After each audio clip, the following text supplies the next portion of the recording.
hatto homiladorlikda ichsa bo'ladigan kollagen naborlar. Bularning hammasi halol, sostavi toza, sabzavotli, anorli, gilosli. Sabzini hidi kelyapti. Bismillah.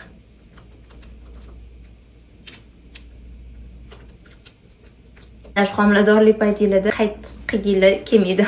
Agar sizlar homilador yoki homiladorlikdan keyingi paytda bo'lsanglar, birinchi o'rinda bizda rastashqali tanamizda sochimiz to'kilishi, bu oddiy homilador bo'lmagan odamlarda ham bu holatlar kuzatiladi.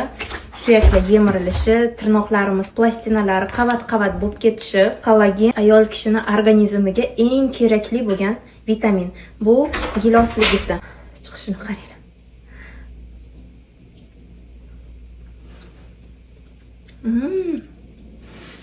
Maza. Kuniga bitta dona yeysizlar, ertalab zavtrakdan oldin, sizlarning organizmingizda yetishmagan kollagenlarni o'rnini to'ldirib beradi. O'shandan keyin o'sha sizlarning sochingizda to'kilish oldini oladi, sizlarning mana bu teringizlar qarishini oldini oladi. Homilador bo'lsanglar rastashqalar tushmaydi. Shunday. Anorlisi. Bu ozgina mana bu gilosligi o'xshab ketar ekan. Uning ta'mi вообще boshqacha. 45 kunga yetadi. Har bitta pachkasini ichida 15 tadan bo'ladi.